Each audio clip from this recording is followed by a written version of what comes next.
शांताकारं भुजंगशयनं पद्मनाभं सुरेशं विश्वाधारं गगनसदृशं मेघवर्णं शुभांगं लक्ष्मीकान्तं कमलनयनं योगिभिर्ध्यानगम्यं वंदे विष्णु भवभयहरं सर्वलोकैकनाथम्।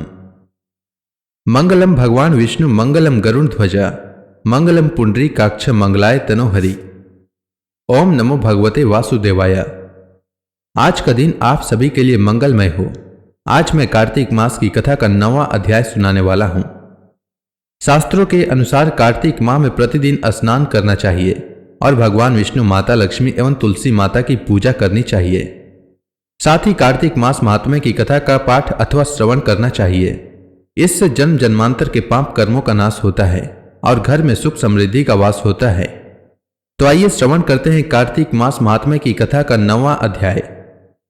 राजा पृथु नारद जी से पूछते हैं, हे नारद जी, अब आप यह कहिए कि भगवान विष्णु ने जालंधर के नगर में जाकर क्या किया तथा जालंधर की पत्नी का पतिव्रत किस प्रकार भ्रष्ट किया। नारद जी बोले, हे राजन, जालंधर के नगर में जाकर विष्णु जी ने उसकी पतिव्रता स्त्री वृंदा का पतिव्रत भंग करने का विचार किया। वे उसके नगर के उद्यान में जाकर ठहर गए और रात में जाकर उसको स्वप्न दिया।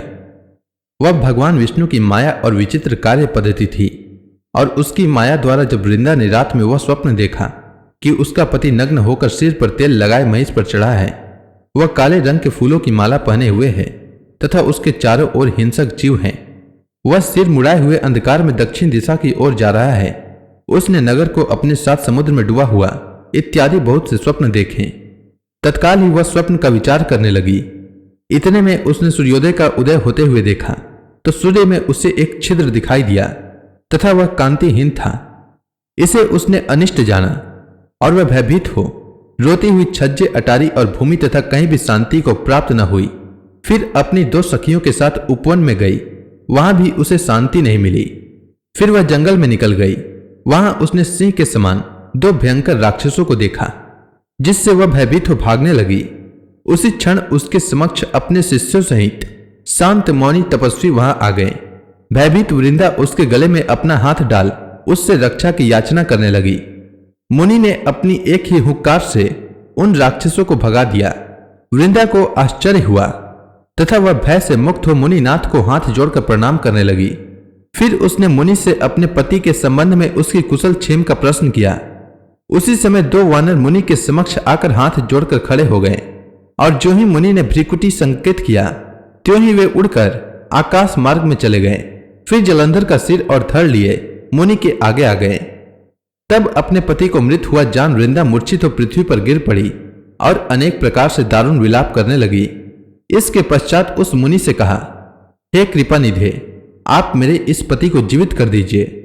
पतिव्रता दैत्य पत्नी ऐसा कहकर दुखी श्वासों को छोड़कर मुनीश्वर के चरणों पर गिर पड़ी। तब मुनीश्वर ने कहा, यह शिव जी द्वारा युद्ध में मारा गया है, जीवित नहीं हो सकता, क्योंकि जिसे भगवान शिव मार देते हैं वह कभी जीवित नहीं हो सकता। परंतु शरणागत की रक्षा करना सनातन धर्म है, इसी कारण कृपा कर मैं इसे जिलाए देता हूं। नारद जी ने आगे कहा, वह मुनि साक्षात विष्णु जी ही थे जिन्होंने यह सब माया फैला रखी थी। वह वृंदा के पति को जीवित करके अंतर ध्यान हो गए। जालंधर ने उठकर वृंदा को आलिंगन किया और मुख चुमा। वृंदा भी पति को जीवित हुआ देख अत्यंत हर्षित हुई और अब तक हुई बातों को स्वप्न समझा। तत्पश्चात वृंदा सकाम हो बहुत दिनों तक अपने पति के साथ विहार करती रही। एक बार सूरत एवं संभोग काल के अंत में उन्हीं विष्णु जी को देखकर उन्हें ताड़ित करती हुई बोली, हे पराई स्त्री से गमन करने वाले विष्णु, तुम्हारे सिल को धिक्कार है। मैंने जान लिया है कि मायावी तपस्वी तुम ही थे। इस प्रकार कहकर कुपित पतिव्रता वृंदा ने अपने तेज को प्रकट करते हुए भगवान विष्णु को शाप दिया। उसने कहा, तुमने माया से 2 राक्षस मुझे दिखाए थे, वही दोनों राक्षस किसी समय तुम्हारी स्त्री को ले हरेंगे। सर्पेश्वर जो तुम्हारा शिष्य बना है यह भी तुम्हारा साथी रहेगा।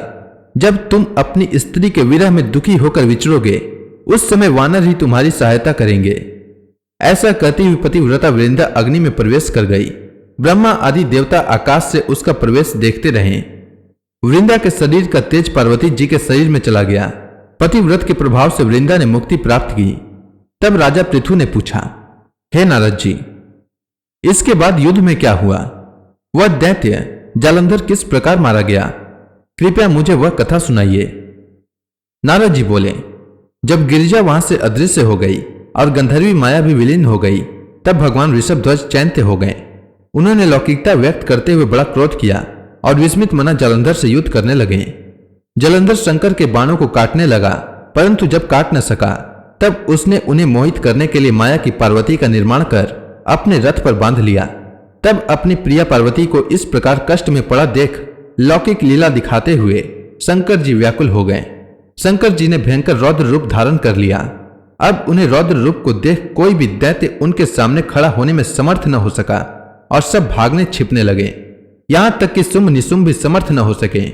शिव जी ने उस शुंभ निशुंभ को शाप देकर बड़ा धिक्कारा और कहा, तुम दोनों ने मेरा बड़ा अपराध किया है।